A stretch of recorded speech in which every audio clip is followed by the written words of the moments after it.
Navarro on the run. Navarro's going to keep it. Navarro for six. Touchdown, Bobcat. I feel I had a hard time staying in my own lane. Oh my goodness! Red Murdoch, pick six. Harvath inside the 30, the 20. Blake Harvath will score. And Mendoza takes a big hit. He never saw it coming. Trey White got in there. There's his man, Rucker.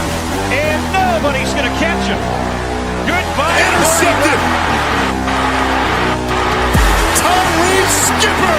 Touchdown. Telly again, why not? A step forward and make it two for Telly. Quarterback keeper.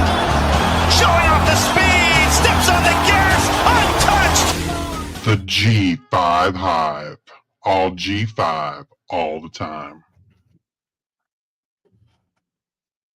Welcome to the G5 Hive, where we bring you the G6 college football coverage you love each and every week. I'm Luke, joined by my co-host, Justice.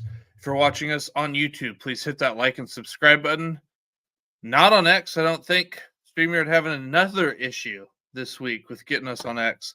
But for whatever reason, if you can see us on X, please give us a follow, like, and a retweet. And if you're listening to us in podcast form, please rate and review. We're going to continue that G5 shuffle and dancing it the night away with the new look Mountain West Conference. Justice will provide you with the players coming and going while I tackle coaching staffs, what staffs are new, where did they come from, who's coming back. Justice, I come each and every week with my dancing shoes laced up. And it's too soon because before we can dive into these teams, there's 10 of them that we're going to dive into. But before we do that, you've got some news and notes. I don't really have anything other than the website. The website, this is the last week that the website get a half off, basically. $49.99 for your first year. Yeah, that's really it. I did one thing I did find today that I retweeted was that possibility of the Army-Navy game being moved up to Thanksgiving weekend. And that was Army coach Jeff Monken was saying he was interested in doing that. And I don't know, it's kind of interesting, different. I would assume if they're going to move it up, then like the current game is not part of the conference schedule, because I would assume that would then be a part of the conference. Yeah, schedule. it would have to be a part of the conference schedule at that point.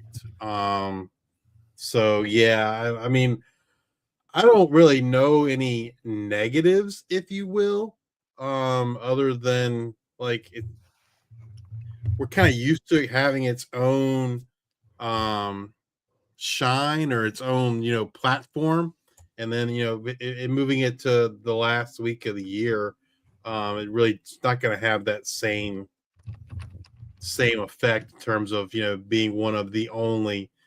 For a long time it was the only game in town that weekend, but then I think this past year they had one FBS bowl game and then I believe the Celebration Bowl the same day, different times, so they didn't conflict with each other. But it's kind of had its own shine, its own dedicated day. So I don't know, I think it would be all right because being here in Iowa, you got like the Iowa-Nebraska game on the Friday after Thanksgiving, and it's kind of on its own, standalone thing where you're still sharing with other games, but like it's separated from everything else.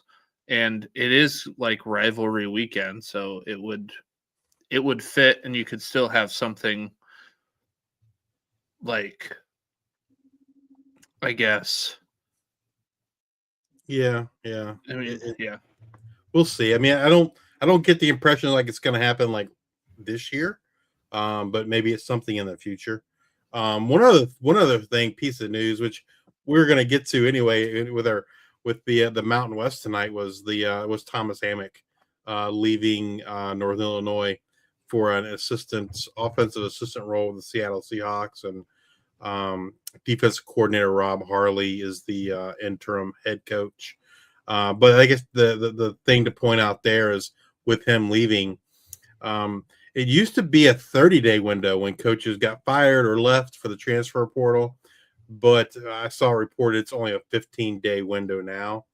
And so, we'll get to it. I've only seen one player say he's going in the transfer portal, but kind of interesting, like that they changed the window for that from 15 days to 30 days. And the other part that I don't think this applies to Northern Illinois case because it wouldn't make any sense, but so that 15-day window doesn't open up until 5 days after the replacement is named. In this case, like they've named an interim, that's got to count, right? Because if it doesn't count, then they could hold these kids in theory hostage for that 15-day window. I would assume because you have an interim. Yes, so I would assume counts. In that case, yes. Like if they'd announced they're going to do a coaching search and all that, maybe the 15-day window doesn't open up yet. But since they immediately named an interim, I'm assuming that kind of takes the place of naming a replacement or counts as naming a replacement, and that 15-day window was up. So the other thing, I mean, you kind of talked about it last time with Toledo and the guys going into the draft, and they're going to have as many players in the NFL Combine 3 than 28 power programs and the rest of the MAC, Sunbelt, and Conference USA combined. And that was a tweet by Dave Briggs. Gotcha. Yeah. So yeah, not much news, but yeah, once again, the website is up and running. The promo code will end on the 28th. G5 Hive VIP, and your promo code is good for a year. So if you go and subscribe today, the 23rd, it'll be good through February 22nd of 2027. So it gets you through the entire 2026 season. Like I said, that ends February 28th. And Billy got us through some frozen justice. Also, guys in the chat, I got a new mic, so I don't know if I sound all right. Any feedback would be great. So if you hear anything, just let me know. Feel free to put it in the chat. I'll take a look at it. All right. Well, you got your dancing shoes on, Justice? Yeah, only 10 teams tonight, so we won't be super long, but a new look Mountain West, right? Couple new teams, couple departures. Doing this, and then we'll talk about the Pac-12 later. But it's fun to go through these guys or these teams, and all right, the teams, but it's like, okay, where are they at? So yeah, I think that's the hardest thing for me. Like between the Mountain West and the Pac-12 is who stayed in the Mountain West and who went to like I know who the new people are. Like Northern Illinois, North Dakota State, UTEP, got that down. But okay, is San Jose State in the MAC, or the Mountain West? Or are they in the Pac-12 or San Diego? That's the one. Like I don't have committed to memory yet. Is which old Mountain West teams are still in the Mountain West and which ones went to the Pac-12? So yes, all right. Well, let's get started with the Air Force Falcons, who were 4-8 last season, one less win than their 5-7. Record in 2024. We do have a change on the defensive side of the ball, as defensive coordinator Brian Knorr is out after 3 seasons. He's moved to be the Nichols, Spurs, and special teams coach. In comes Steve, and that's all still with Air Force. Steve Russ comes in. It'll be his first season, but his second stint at Air Force. He also played linebacker for Air Force and was drafted in the 7th round of the 1995 draft to the Denver Broncos. In 2025, he was the defensive coordinator at UAB. In 2024, a special assistant to the head coach at Air Force. And then from 2020 to 2023, he spent time as a linebacker coach for the Washington Commanders. 2018 and 2019, he was a linebacker coach for the Carolina Panthers. And then he held a different amount of jobs at Air Force in 2012 through 17. So in 2012, he was assistant head coach, co-DC, DB coach. 2013, instead of the DB coach, he was the inside linebacker coach, and still all the other titles. And then in 2014 through 17, he went back to be the defensive backs coach, and they dropped the co-DC and gave him defensive coordinator. So this would be a second stint as a defensive coordinator there. Head coach Troy Calhoun comes back for his 20th season. Probably Kirk Ferentz, and there's not a lot of coaches that are going to be longer tenured than that, 20 seasons. And then offensive coordinator Mike Thiessen is back for his 17th season. Yeah, player wise, we've talked about this with Army and Navy. Like, they're just like they don't really lose a lot to the portal. They sometimes lose a guy occasionally. If you're not familiar, I believe it's at the end of their sophomore year. They have to. That's when they can first class. Once you've taken your first class, once you go past you go past that. You can still leave, but you have to pay back. You have to pay back your education, basically, or serve time or serve time in the for the military or whatever. So they can leave without, but you just don't see it very often. You might see a handful leave, and you don't ever see anyone coming in via the portal. I will say this: there was which struck me as odd, and I've never really looked into it. Maybe we can ask Rick on the worker bee this year when we do Air Force. But there was a redshirt freshman tight end who was a walk-on at Florida, and last season he attended Old Dominion. But when Old Dominion was recruiting him, he said he also had an offer from Air Force, which struck me as odd because, granted, he's a 4 year has 4 years of eligibility, but they don't usually take transfers. So I don't know, that. You don't usually see that. It kind of struck me as odd. He didn't end up going to Air Force. He went to Old Dominion, and then now he's at Tulane. But anyway, but they do lose players out of eligibility. So who are they losing on the offensive side?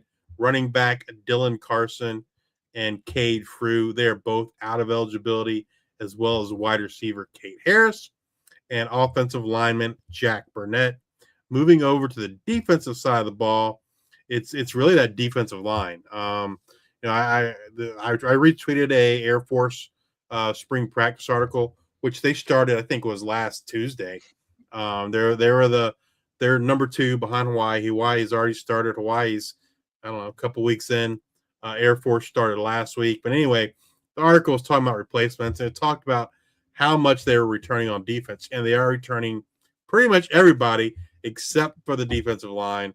They lose all 3 starters on that defensive line. And that's defensive end Daniel Grobe out of eligibility, as well as all conference D tackle Peyton Zadroik and defensive tackle Aiden Schwartz. So those are 3 big losses on the defensive line that they're going to have to replace. But that's really it.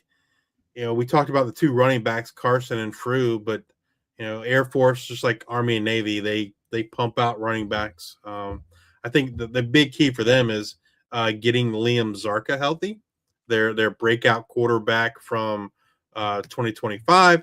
And I did read in that article, that spring preview article, that he was going to be limited this spring as he's still recovering from injury. So that's probably the big key. And then obviously replacing all those pieces on the defensive line, especially Peyton Zadroik, like I said, all conference caliber player. And that secondary will be a little bit younger, but I think will be pretty good. Hopefully, at least better than last year. Yeah. All right.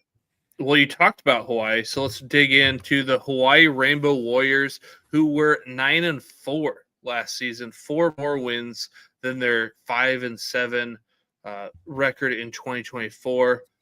All the coaches are coming back. Most notably, head coach Timmy Chang is in his 5th season, and to my knowledge, this is his contract year. Usually you want to come into that year with a contract already done, but it seems like he might be we thought last year he was kind of playing for a job. Maybe this year he's also playing for that next contract. So offensive coordinator Anthony Arsenault is back for his second season, and defensive coordinator Dennis Thurman is back for his third season. Who do we have leaving, and then who's coming in? I do think I saw something maybe where they're working on a contract for him, but maybe I'm misremembering. I don't see him going anywhere. All right, player personnel wise, who are they losing? Backup quarterback Luke Weaver. He threw the game winning touchdown in the bowl win over Cal. He also led them to a couple of victories when Timmy Chang was hurt in the season with his ankle injury. But anyway, he is going over to San Jose State. Other backup quarterback DeMarcus Davis is off to Cal Poly. Their top running back from a year ago, Landon Sims, is out of eligibility. And then we get to the receivers. They lose their number one receiver in 25, Jackson Harris, off to LSU. Wide receiver Brandon White is off to Kansas State. And wide receiver Nick Senecal is out of eligibility. So Harris and Brandon White were the two starting outside guys. When Senecal was healthy last year, which didn't seem to be very often, he was a starting slot guy along with Bafele Ashlock. So really, I guess you could say Tama Uliata was a guy that got a lot of playing time with Senecal out. Him and Bafele Ashlock are really kind of the primary returning guys for receivers. Moving over to the defensive side, they got some big losses here. Defensive tackle Dejon Benton out of eligibility. Cornerback Verdell Edwards out of eligibility. And safety Peter Manuma out of eligibility. Dejon Benton was a beast on the inside for them a year ago. I think he was number 2 in all the G5 D tackles in terms of havoc rate. And Peter Manuma has been a leader for that defensive backfield for seems like his whole career at Hawaii. And then you go to special teams. You don't usually mention special teams guys unless they're impactful. But in the case of Hawaii, they're very impactful. They lose, in my opinion, the best kicker in all of college football. He didn't win the Lou Groza Award last year, but he certainly deserved it. And that's the Tokyo-to Kansei Matsuzawa. He is out of eligibility. I have a feeling we'll probably see him kicking in the NFL at some point. And then their all-star, rock star, true freshman punter, the Aussie, Billy Gowers, is off to Indiana. We talked about those guys both a lot last year. If you're not familiar, Billy was a true freshman last year, but he played Australian rules football, and he was I want to say he was 29. Yeah, he was old. Yeah, he was old for a freshman, but he was a true freshman. But he had an outstanding season. He was an awesome punter, and then Kansei, like I said, was one of the best kickers in all of college football a year ago. He's out of eligibility. So they got some big shoes to fill, both offense, defense, and even on special teams for Hawaii. Who are they bringing in? They bring in quarterback Bjorn Jurgensen from Virginia, running back Devin Rice from Kansas State, wide receiver Audric Harris from Washington. That's a guy I think to keep an eye on because he was high school teammates with Micah Alejado there in Nevada. So they obviously have some familiarity. Wide receiver Trey Gearfus coming from Oklahoma State. Wide receiver Devin Alves from Virginia Tech. Wide receiver Carson Brown from Iowa State. On the offensive line, they bring in Lipi Moala from Oregon, Khalil Walker from South Florida, Denaris DeRosa Jr. from San Jose State. Moving over to the defensive side of the ball, they bring in edge Adam Tomsik from West Virginia, cornerback Jeremiah Hughes from Michigan State, cornerback Caleb Brown from Virginia Tech, cornerback Jalen Edmond from Wake Forest, and safety Cody DeCambra from UNLV. Again, off the cuff, it feels like Hawaii's one of the ones that's got to be one of the favorites for the Mountain West Championship, at least to make the championship game. Boise State's gone, San Diego State's gone, UNLV's still there. They bring in North Dakota State, which you think is got Got to have some instant credibility. Well, they're actually not eligible, I guess, for the Mountain West Championship, so we don't have to consider them. Yeah, they're not eligible, but for the first I 2 think for years. 2 years. Yeah, I think it's 2 years. So yeah, Hawaii's got to be an early favorite, just based on what they have returning with Mike Alahado. So yeah, excited to see that offense again. We saw the bowl game was exciting, one of the better bowl games this past year. So looking to see Mike Alahado kind of pick up where he left off. All right. Well, where you leave off, now we are going to go to the Nevada Wolfpack, who are disappointing 3-9. They were 3-10 in 2024. So, one more loss, but the same amount of wins. What they're going to do to change that, they're bringing in a new OC. David Gilbertson is out after one season. They're going to bring in Brett Bartoloni. It'll be his first season. He's been hired to revamp this offense. Where does Brett Bartoloni come from? Colorado. In 2023 through 2025, he's been at Colorado. In 2023, he was a wide receivers coach. 2024, tight ends coach. 2025, tight ends and offensive passing game coordinator. 2020 through 2021, he was an offensive analyst at Nevada. He did. Now, this is kind of the, okay, well, has Colorado really been a staple for like what we want to bring our offense to life? Yeah, probably not. But he did play wide receiver at Washington State from 2012 to 2014 in the air raid offense under Mike Leach. So I haven't really dug into Brett Bartoloni, but I'll be curious if there are some concepts there that he wants to bring. And when you think back to was it Carson? I want Strong. Like that's the kind of offense I felt like they were running more of than what they have been in the past. So I'm looking for more passing volume coming out of this team in 2026. Now, head coach Jeff Choate comes back for his third season, and defensive coordinator Kane Ione comes back for his third season. Yeah, I think everything I've read points to being more of an air raid style offense. They want to pass it around a lot. I think what we saw last year was much more run heavy offense, so that's what they wanted to do anyway. But yeah, everything I've seen indicates maybe it's going to be more of a Mike Leach air raid style offense. Maybe more familiar to like when Norvell was there at Nevada back in the day. Yeah. Player wise, who's leaving? Running back Caleb Ramseur is out of eligibility.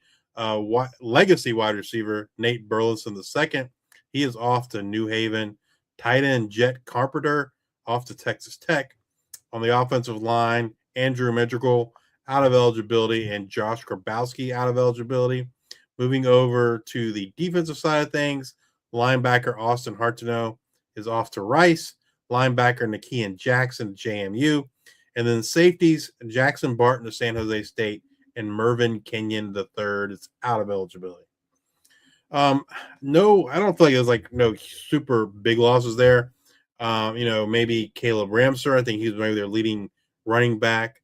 But I think they have guys there. And Herschel Turner returns. And so I think they'll be okay at running back. Who are they bringing in? Quarterback Luke Duncan from UCLA. Wide receiver Jason Doss from Towson. Offensive lineman Jacob Norcross from Memphis. Offensive lineman Ethan Newman from Memphis. Edge Jonathan Maldonado from Ole Miss. Linebacker Powasa Utu from Oklahoma State. Safety Jalen Webb from Boise State. Safety Larry Turner Gooden from San Jose State. Cornerback Joshua Scott from Eastern Michigan. And cornerback Selman Bridges from Arkansas. I don't know. Nothing super exciting there, all on the surface anyway. I think to your point, this is probably a make or break year for Jeff Choate in terms of they need to see some progress. Not like he has to win the Mountain West.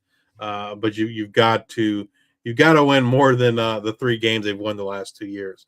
Feels like there's got to be more progress, maybe a bowl game, and I think he's looking for the offensive line to do that. Probably the biggest thing to note for me for Nevada is the return of defensive lineman Dylan LaBarbera. The dude, yeah. the guy was a freaking. I mean, he was absolute machine on that defensive line. One of the best in the G5. Yeah, Actually, probably one of the in better all of college football. So yeah, I was absolutely shocked that he did not leave via the transfer portal. Because I would have to assume like some people probably threw some money at him, and so that to me that's probably the biggest offseason other than the offensive coordinator changing. That's probably the biggest thing for Nevada Wolfpack is the return of Dylan LaBarbera. And from this conference, there were 3 teams that lost 12 guys. Nevada lost 11, and looking at the names that you mentioned, who they're losing, who's coming in, I feel like the offensive side of the ball definitely took probably the bigger hit in this. Certainly probably an offensive line.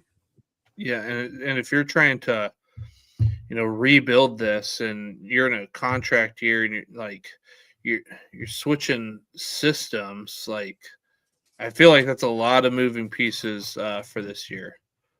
But things did work for one team that they needed to switch things around. They had a great coach with Bronco Mendenhall, and then they brought in Jason Eck. Let's talk about the New Mexico Lobos, who were 5-7 in 2024, and then they increased their wins by 4. Last season they were at 9-4. Some might say they were cheated out of an appearance in the conference championship game. That team played well. No coaching changes. Jason Eck comes back for his second season. He even got an extension through 2030 after that first season. I think that, maybe all of the other, I think it was maybe the Michigan Whispers that maybe. Yeah, so he was a dark horse candidate for the Michigan job. So, and so we got offensive coordinator who's going to run it back with offensive coordinator Luke Schleicher for his second season, and defensive coordinator Spence Nowitzki for his second season. You talk about Hawaii and the Rainbow Warriors being one of these teams that look to be primed to make the conference championship. Again, we'll get to North Dakota State as a team. Like, okay, if they were eligible, they would. I think they're going to, not partition. They're gonna petition. Well, they are petitioning, yeah, to get into it. But this New Mexico team, another team that's primed to make an appearance in the conference championship game, I think. Player personnel wise, they don't have a lot of losses, but the ones they do, they're pretty big, I feel like. So they lose running back Damon Bankston out of eligibility, and running back DJ McKinney, he is off to Tulsa. Their leading wide receiver, Keegan Johnson's out of eligibility. Their star tight end Dorian Thomas is off to Cal, and tight end Marcus Vincent is off to FAU. On the defensive side, not a lot of losses, but a big one that they do lose is edge Keyshawn James Newby out of eligibility. He was one of their top guys in terms of pressure on the opposing quarterbacks. Who are they bringing in?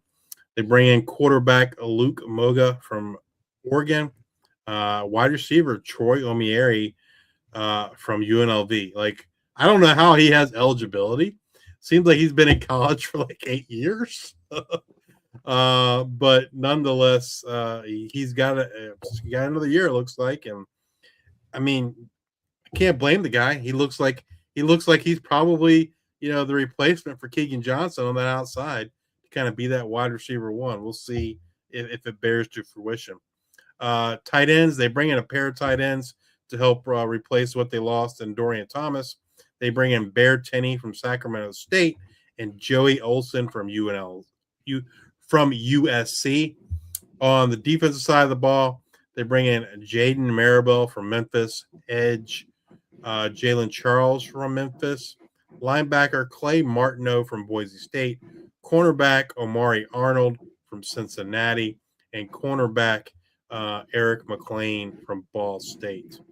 So, yeah, thanks, Tim. Timothy mentions about New Mexico losing their field goal kicker as well, Danielle Hughes, who is off to Florida State.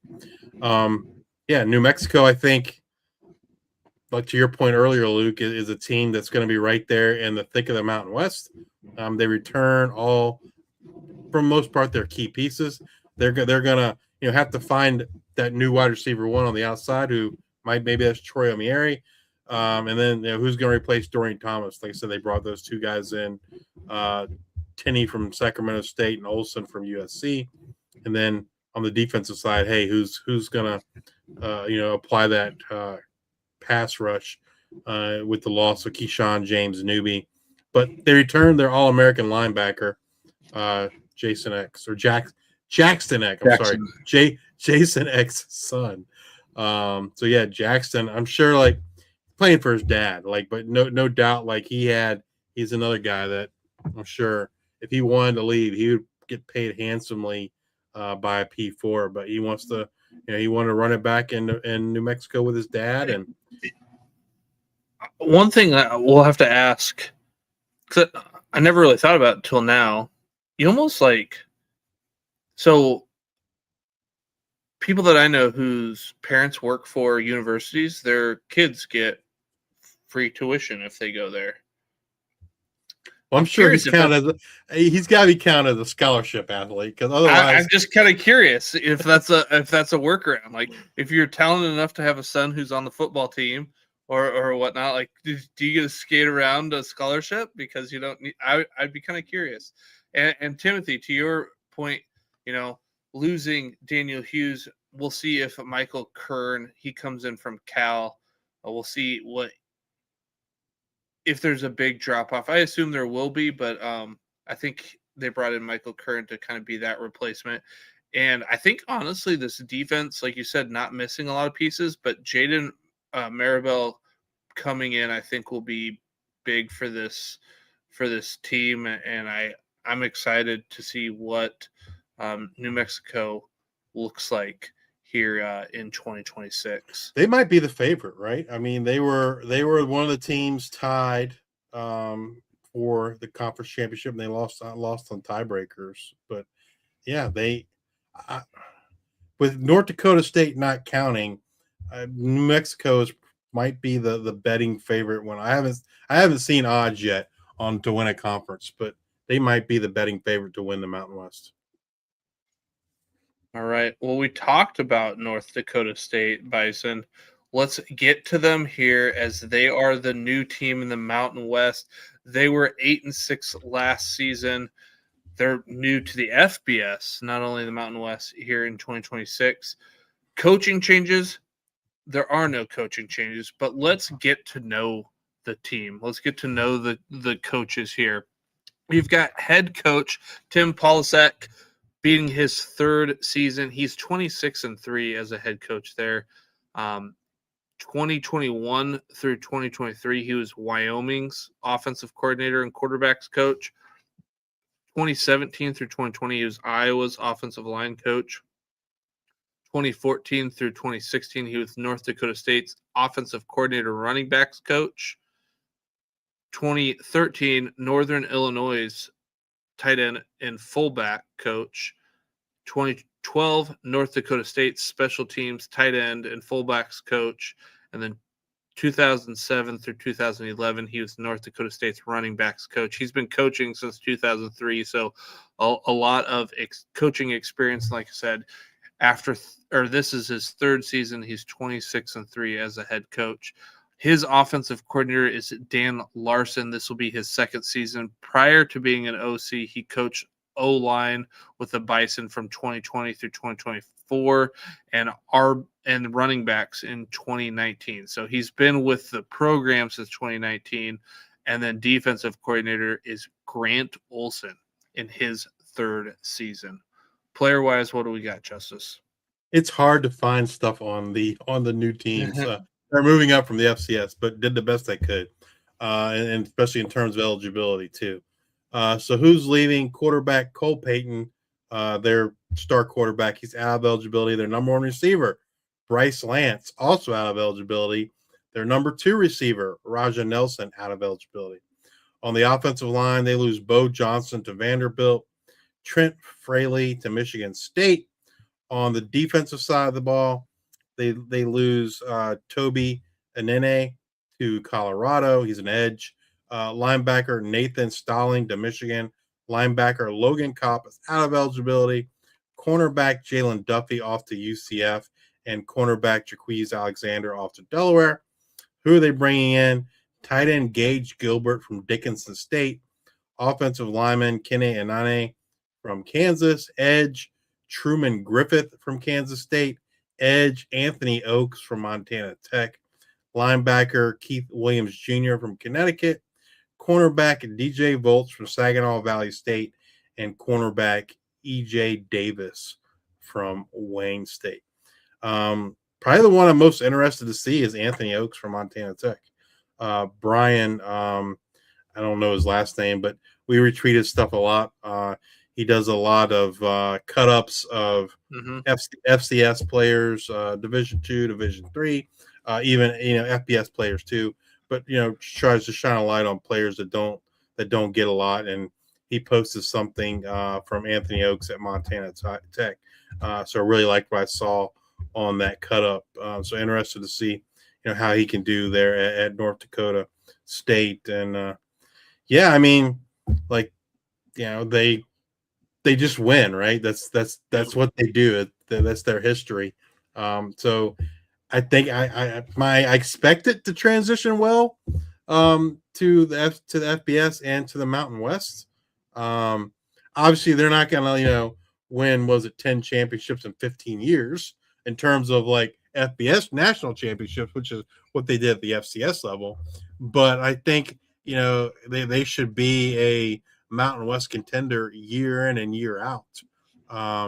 You look at the net ratings and some of the S&P Plus and all those other things, like they always grade out really, really well.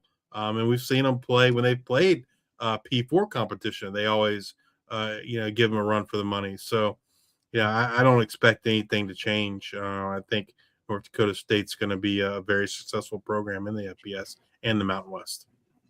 And a name you mentioned there that was out of eligibility, just fun fact, Bryce Lance, older brother, Trey Lance.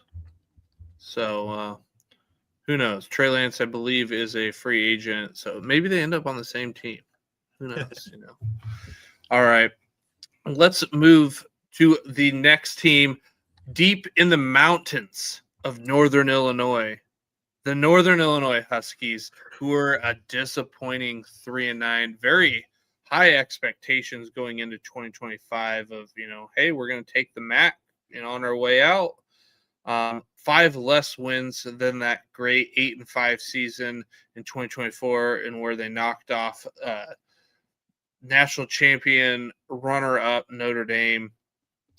And you touched upon it in the news and notes, but there is a coaching change, and that is head coach Thomas Hammock out after 7 seasons. He's going to be the running backs coach for the Super Bowl champion Seattle Seahawks. In his place, interim head coach is going to be the defensive coordinator, Rob Harley. Rob Harley is in his second season with the team. I didn't see that they had a new defensive coordinator or that they were hired. So I think he's going to do the interim head coach and defensive coordinator. So he's going to lean heavily on his offensive coordinator, Quinn Sanders, who will be in his second season. You're going to break down the players who are leaving and coming in. But, I was shocked with how bad Northern Illinois was last season. and I don't know if it's going to get much better here in 2026. So who's leaving? Who's coming in?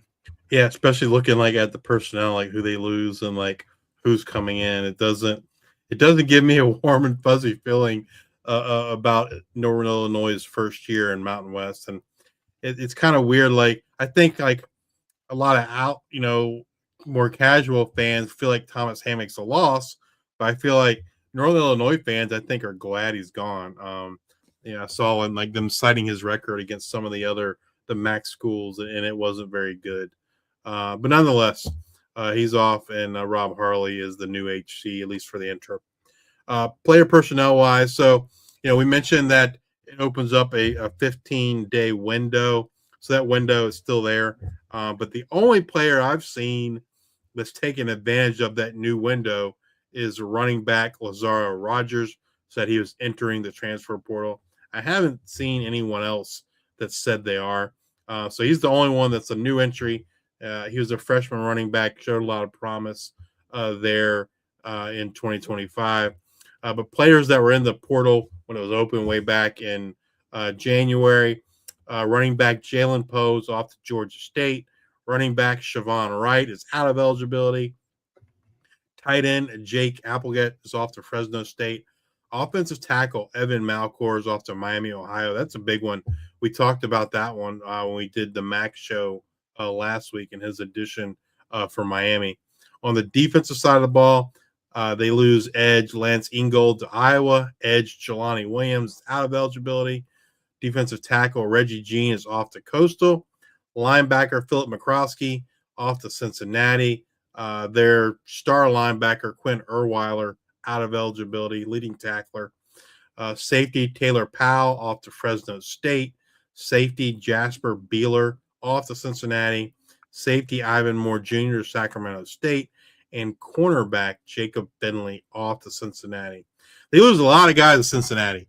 I don't know if like it's just because it's a regional thing, or if there's any kind of like connection, like an ex-coach is there. I'm not sure. I meant to look into it and I forgot, but it kind of struck me as odd. It could just be, hey, they're close school. But it, so many defensive guys moved. It made me think, or made me wonder: was there an ex-assistant or something that moved over, or position coach that moved over to Cincinnati from Northern Illinois? A name I don't know if you said it or not. Did you say DeAndre Rogers? No. I think he might be gone too, which he's, a wide receiver there, and, losing Evan McClure and, the defensive guys in particular, like Powell and Beeler. That's a lot. Those are big hits for them. Well, who are they bringing in? Not a lot. They're bringing wide receiver Kevin Holmes Jr. from Texas A&M Kingsville, wide receiver Cam Thompson from Mississippi State, safety Avery Jones from Lafayette, and cornerback Marshall Washington Jr. From Long Island. I think it's going to be another long year for Husky fans. They do return Telly Johnson. But I don't. The defense was really strong in 24, not so much last year, and then they lost even more. So things just seem to be on a downward trend for the Huskies. So I did I was looking on Twitter. Chris Hummer posted that DeAndre Rogers plans to enter the portal. Given his reps and stuff, and that was December 1st. So another loss. But yeah, I mean, maybe the biggest name here is Cam Thompson. But yeah, not a lot coming in. So let's move on to our next team, and that's the San Jose State Spartans. We had big expectations for them last season, really an up and down year, as they were 7-6. I believe they were 7-6 as well in 2024. Don't quote me on that. but there is going to be a change, and that's going to be on the defensive side of the ball. As defensive coordinator Derek Odom is out after 9 seasons, he's now the safeties coach at Utah. He's also a former Utah player. Kind of makes sense. So they bring in Boje Filimoli Atu for his first season. He is coming as he was with the program in 2024 and 2025 as the inside linebacker coach, the running game coordinator for San Jose State. He was named the interim defensive coordinator for the last 2 games in 2025. He was also the defensive line coach at San Diego State in 2023. In 2022, he was the UNLV defensive line coach. 2021, Weber State defensive line coach. 2019, he was the defensive end coach for Utah State. 2020, the outside linebacker coach at Utah State. Coached linebackers at San Jose State 2017 and 2018. And then in 2016, it was Oregon State's inside linebacker and quality control. He played for the Oakland Raiders in 2014 and 15 at linebacker there. So head coach Ken Niumatalalo comes back for his 3rd season, and then offensive coordinator Craig Sutzman, the inventor of that spread and shred offense, comes back for his 3rd season as well. They lose a lot, especially on the offensive side of the ball. So quarterback Walker Eggett, he's off to Duke. I think his additional year of eligibility just got approved like last week. Yeah. But yeah, he's their starting quarterback from 2025. He is off to Duke. Their star freshman running back from 2025, Steve Chavez Soto, is off to Utah. Running back Floyd Chalk is off to Southern Utah. And this next one, like, his name's not in the portal that I could find, but he's also not listed on their 2026 roster, which is updated for the spring, is running back Lamar Radcliffe. So not really sure what's going on with him. He's not on the roster. He's not in the portal.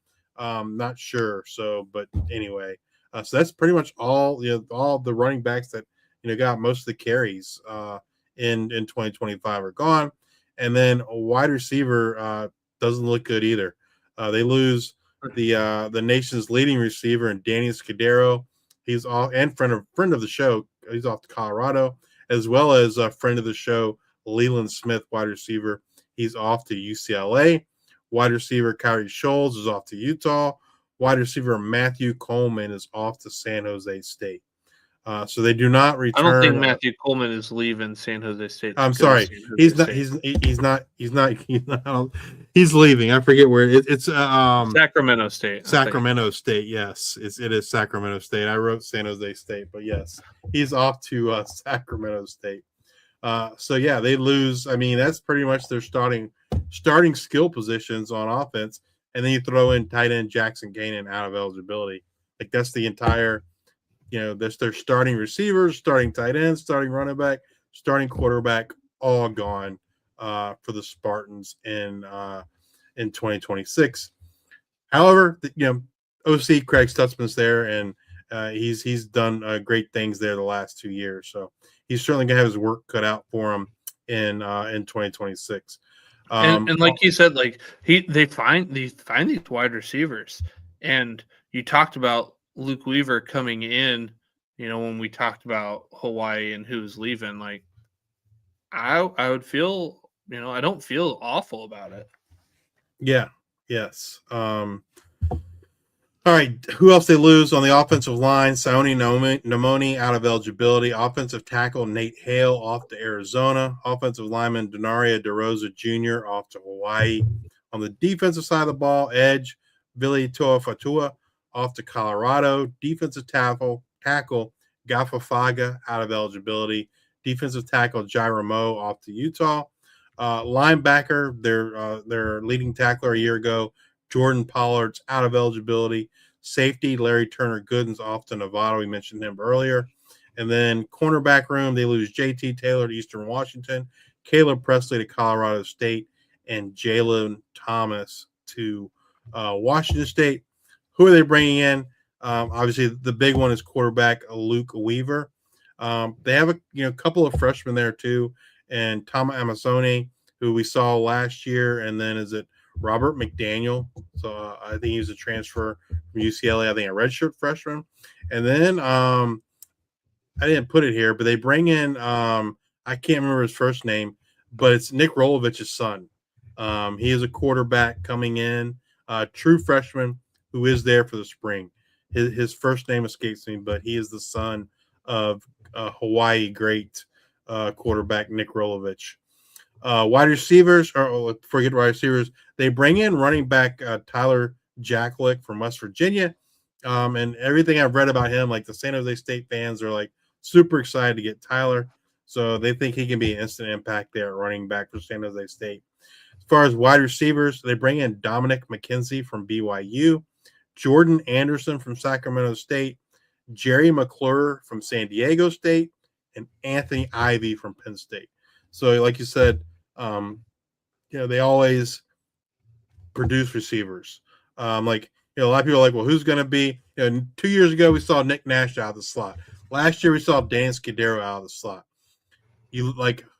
Of those new guys, most of them don't have a lot of playing time, but they weren't exclusively slot guys. That doesn't necessarily mean anything, but today it's kind of hard to say who's going to be that next slot star receiver for San Jose State, just because these guys they bring in, they have 8 snaps and 2 of them are in the slot or 6 are out wide. It's really not a big sample size to say, well, this guy's a slot guy. But even if it was, we saw in 2024, Nick Nash, right? Nick Nash started his career as a quarterback at San Jose State, then transitioned to wide receiver. And before Craig Stutzman, he was primarily an outside guy. But then Craig Stutzman put him in the slot, and he became the Triple Crown winner in 2024. So at this point, you can't really rule anyone out because they might move an outside guy to the slot. So stay tuned.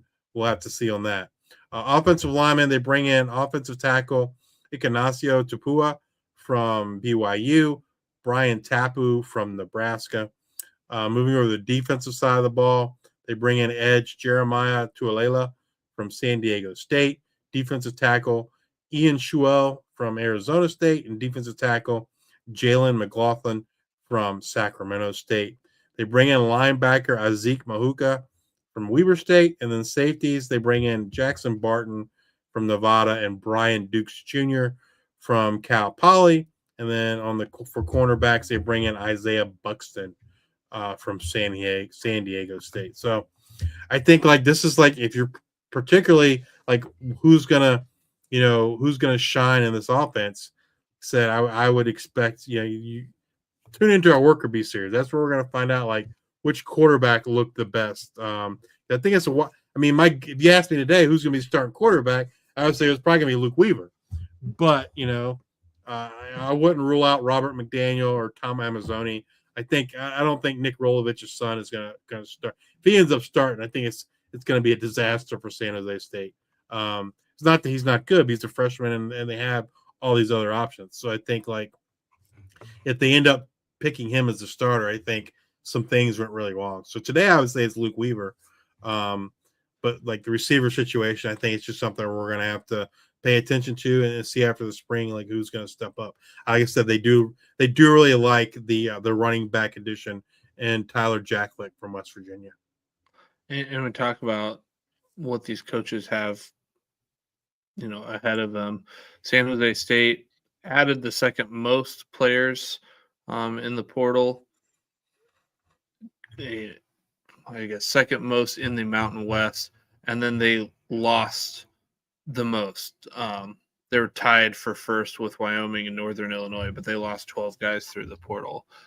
Overall, again, I feel confident that this coaching staff will be able to get them going the right way, but it might be another struggle bus type season here in 2026. So let's talk about this next team, the UNLV Rebels. Last year, we're I don't know if this is going to work. It's like throwing spaghetti at a wall. You're bringing in all these transfers. You're bringing in Dan Mullen as a head coach. Is it going to work? Maybe, maybe not. Could be disastrous. I don't think we're too high on them. And honestly, they lucked out on some games They end at 10-4, one less win than their 11-3 season in 2024, but it's the same result: an appearance in the Mountain West Championship, a loss to Boise State in the Mountain West Championship. So no coaching changes heading into 2026. Dan Mullen back for his second season, runs it back with Corey Dennis as his OC and Paul Gunther as DC, both in their second season. And just kind of a reminder, when we did our Worker Bee series, I don't know if Paul Gunther was named yet. He might have just been named, but Zach Arnett was hired to be the defensive coordinator, but resigned like 4 months into the job and was an analyst for Florida State. But he's now back with Mississippi State as the defensive coordinator. So, maybe this, once you have Paul Gunther there for a little bit longer, maybe this defense that was probably their Achilles heel last year, was that defense. Yeah. After it was kind of one of their other than turnovers, Jackson Arnold's a bit of a gunslinger, but yeah, definitely the defense left a lot to be desired for UNLV. You touched on Jackson Arnold. Who's leaving? Who's coming? Oh, I said Jackson Arnold, and that was a slip up by me. Jackson Arnold was not their quarterback last year. The guy I was thinking of in terms of turnovers, Anthony Calandria. So quarterback Anthony Calandria, a bit of a gunslinger. He did have some a lot of you see like it would come and go like waves, right? It seemed like if he'd have like multiple turnovers in a game, but nonetheless, quarterback Anthony Calandria off to Nebraska, quarterback Gail Ochoa off to Rice, wide receiver Jaden Bradley, their leading receiver from a year ago, is in the transfer portal. We mentioned wide receiver Troy Omieri off to New Mexico. Tight end Varquise Gums out of eligibility. Tight end Nick Elksness out of eligibility. And offensive lineman James Famuna out of eligibility. On the defensive side of the ball, defensive lineman Tumise Adeleye is off to Syracuse. A linebacker, their leading tackler from a year ago, linebacker Marcel McDuffie is out of eligibility. Linebacker Isaiah Patterson is off to West Virginia. This next one, I just mentioned it because at one time he was a 5-star recruit, but he hasn't done anything in a long time. I don't know how he has eligibility left either, but nonetheless, linebacker Justin Flo is in the transfer portal. Defensive backfield, cornerback Andrew Paldrell off to West Virginia, and then their two top cornerbacks from a year ago, LaTerrence Welch and Amaris Brown, they are both out of eligibility. And safety that we mentioned earlier, Cody DeCambra is off to Hawaii. Who they bring in, just like last year, it's kind of there's a lot of who's guys, maybe guys you've heard of, just haven't worked out at other places. And I messed it up earlier and talking about him being a turnover machine and being their quarterback for 2025. But he is their new quarterback for 2026, and that is Jackson Arnold coming over from Auburn. They bring in wide receiver Taz Reddicks from Oregon State. Wide receiver. One question. Taz Reddicks, when we did our Worker Bee series, didn't they talk about Taz Reddicks being kind of like that next man up? He's going to be that next big thing. So this could be a big get here for UNLV. Yes. Wide receiver Troy Stellato from Kentucky. Wide receiver Amorian Walker from Middle Tennessee, and tight end Keon Burnett from Arizona. On the offensive line, they bring in BJ Tolo from New Mexico State, Colton Thomason from Baylor, Jackson Brown from Pitt, and Griffin Scroggs from App State.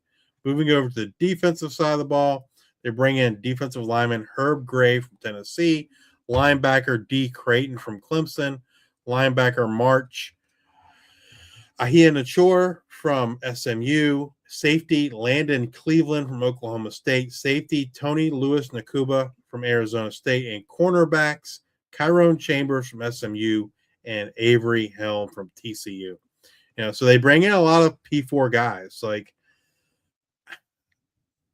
Can it work? We saw this last year, and in some cases it worked, and in some cases it didn't. I mean, from a record perspective, they did all right, but to your point, Luke, I don't know that we ever felt like they were one of the best teams in Mountain West, but they won games. So, Dan Mullen can do things, wonderful things with quarterbacks, a kingmaker, if you will. So it'd be interesting to see, like with Jackson Arnold on his third stop, can he finally, get Jackson Arnold to produce what people maybe expected when he committed to Oklahoma 3 years ago. And I think, the prize transfer is Jackson Arnold. I think Taz Reddicks is a big get for them. And like you said, I think that, they just bought a lot of ammo. Like there's a lot of bullets in the chamber to throw spaghetti at a wall. What fits, or like there's no one like that's great, but there's a lot of there's good talent there. And there's something about adding by volume sometime that does make sense. Accuracy by volume. Yeah. When I played paintball, that's what we used to call it, accuracy by volume. So, but let's move over to a team that I think we've been excited about that just hasn't hit, and that's the UTEP Miners, who were 2-10 last season, one less win than their 3-9 season in 2024. But we are going to have a change. Head coach Scotty Waldron back for his third season. He's changing offensive coordinators. So Mark Kalla is out after one season. He's taken the offensive coordinator quarterback job at Missouri State. So, and then co-OC Ryan Stansek was let go after 2 seasons. So we're going to have a whole new quote unquote new staff where there's going to be co-OC. So you're going to have Lanier Sampson, and you're going to have Joe Papalardo as your 2 OCs.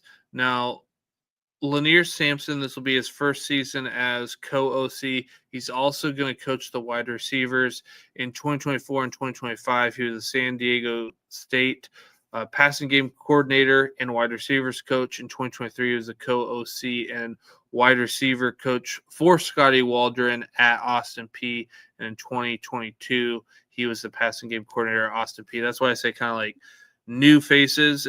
It's not really new. Like Lanier Sampson's got familiarity with Scotty Waldron, and so does this other guy, Joe Papalardo. It'll be his first season as co-OC. But in 2024 and 2025, he was with the Miners. And I had to look this up. It's the defensive coordinator, the Miners, the minor back, and the inside wide receiver and passing game. I was like, oh, did they just mistype, defense or what? But like everywhere I saw it was defense. So I have to ask about that because I don't remember talking about that or hearing about that. Maybe they just, control F and like maybe it was a lot of typos, but defense. But in 2023, he was with Austin Peay as a special teams coordinator and the Governor's back coach, similar to this minor back. And then 2022, Austin Peay special teams coach, Governor's coach, and offensive recruiting coordinator. 2021, he was Austin Peay special team coordinator, defensive analyst for linebackers. 2019 and 20, he was Southern Miss special teams and tight end grad assistant and recruiting analyst. And in 2015 through 2019, he was UMass Dartmouth Miss student assistant, defensive coach, and director of football operations. So again, 2 guys who come knowing what Scotty Waldron wants to do. One with kind of more of that governing backs and wide receiver, more the governed backs or the minor back role, and then the other one with wide receiver experience there. And then only defensive coordinator listed is Kevin Sigler, who comes back for his 3rd season. He's also going to be coaching safeties and spurs. But what I found interesting was it said co-DC, but there was no other co-DC on the roster, like on the coaching staff. So maybe they just got a lot of typos there in El Paso. All right. Player personnel wise, they do lose a lot, offense and defense, but mostly on offense. They lose their quarterback room. Skylar Locklear, he's off to Missouri State. Malachi Nelson is off to Syracuse. Running backs, they lose Ashton Emery to Cal. Big loss here. Their leading receiver, wide receiver Kenny Odom, off to South Florida. And then wide receiver Wandami Davis Jr., who kind of had a bit of a breakout year in 2025. He's off to Wake Forest. On the offensive line, Tyrone McDuffie to Louisiana Tech, Mark Robinson to Kentucky, and James Williams to New Mexico State. Moving over to defense, Elijah Baldwin off to UTSA, edge Udoka Izini off to North Texas, linebacker Stratton Schufelt, Missouri State, and their leading tackler, one of the top tacklers in all of college football a year ago, Micah Davey, is out of eligibility. So, yeah, they got their work cut out, both offense and defense, in terms of replacing a lot of key pieces. Like I said, mostly offense, but Micah Davey is a big loss on that defense and that linebacker room for the defense. Who are they bringing in? Quarterback E.J. Colson from Incarnate Word, quarterback Raymond Moore III from Morgan State, running back Tavoris Jones from Missouri, running back Lamar Sperling from Buffalo, wide receivers Royal Capel from Oklahoma State, and Carver Cheeks from Northern Colorado. On the defensive side of the ball, they bring in edge Sterling Miles from Eastern Michigan, linebacker Isaiah Bogarty from Texas Southern, and cornerback LaTristan Thompson from Utah.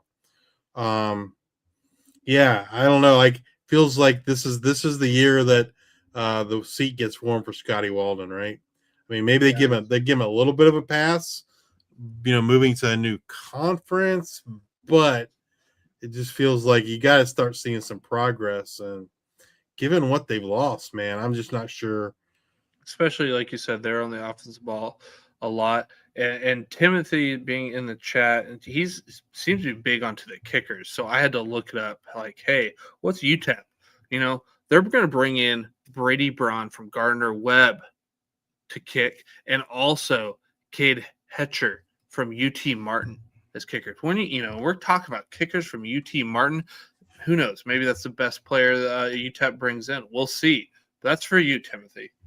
I mean, the EJ Colson addition is like intriguing, but I don't know. We'll see. Like, this definitely feels like kind of a make or break year for Scotty Walden if he wants to continue being the coach there at UTEP.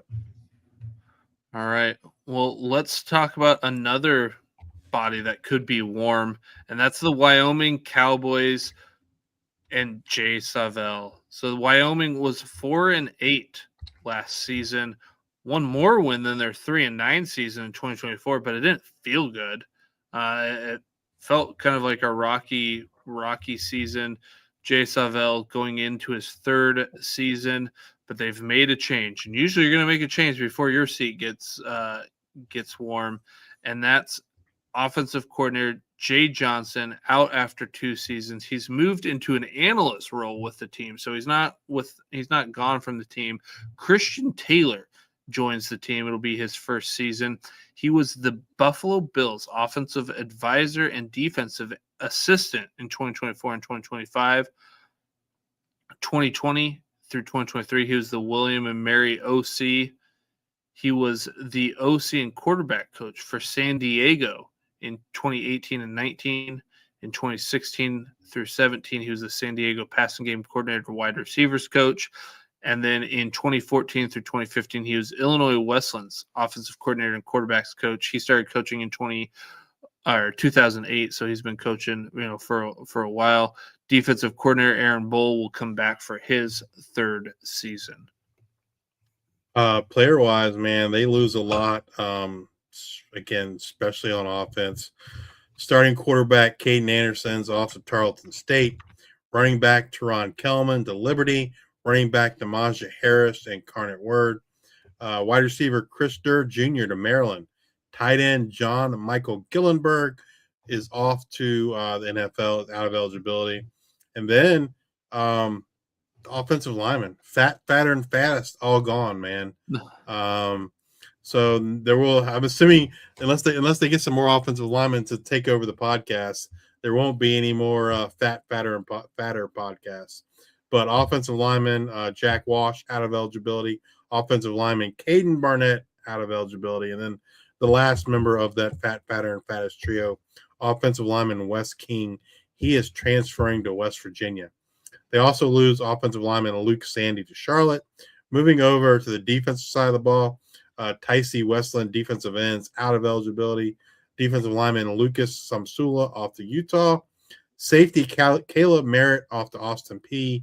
Safety Justin Taylor to Central Michigan. And then their two-star young cornerbacks, both gone. Marquis Grant off to Utah State and Tyrese Boss off to Arizona. Who are they bringing in? Quarterback Tyler Hughes coming over from William & Mary. So you got to assume he's got some connection there with Christian Taylor. They bring in a running back, Deore Hubbard from West Virginia. Running back Markel Holman from Western Illinois. Tight end Tyler Siddons from Northwestern State. On the offensive line, they bring in Jason Maziaszek from Nebraska. Offensive lineman Jeremiah Catt from Northern Arizona. Moving over the defensive side of the ball, they bring in edge Thaddeus Janaris from Dartmouth, edge Jack Dunkley from Duquesne, safeties Anthony Beavers Jr. from USC, and Jet Vincent from Colorado State, and cornerback Logan Mackey from Weber State. Yeah, I mean, I think like it's positive, like, you know, bringing in the OC from William & Mary, getting Tyler Hughes to come there. Who was a pretty good player for William & Mary, getting Deore Hubbard from West Virginia. We saw him in the Big 12 have some good games a year ago. So I think that's all positive. Probably the bigger question marks will be offensive linemen, right? Like, yeah, they losing the fatter, and fattest boys. Those are big losses, and not like just literally, but like they were all three really good offensive linemen. So yeah. I think, you know, they're obviously going to look – I'm going to butcher that name, but Jason McKeziak from Nebraska, I think that's going to be a guy that they're really looking to fill. And then Jeremiah Catt from Northern Arizona, I think will be an offensive lineman that they're probably looking at starting right away there. That's probably the biggest question mark, I think, for them is the offensive line heading into 2026, and like to your point, it's a really big season for Jay Sauvel. Like, I think fans wanted him gone. Wanted him gone like 2 years. You know, after his first year, they definitely wanted him gone again.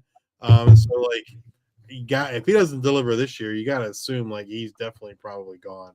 And then another name we didn't really talk about, but Chris Durr Jr. Shows flashes and whatnot.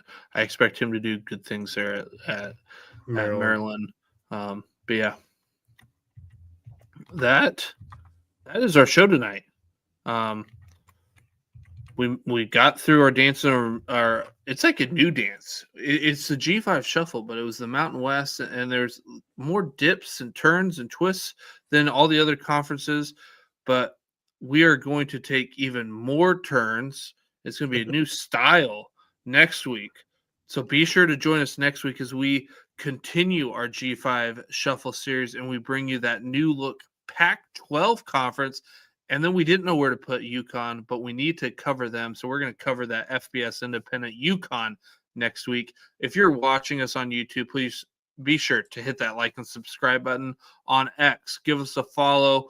If you're listening to us on Amazon Music, Apple Podcasts, or Spotify, please subscribe and leave those 5-star ratings and review. They really help us out. And until the next time, we are the G5 Hive.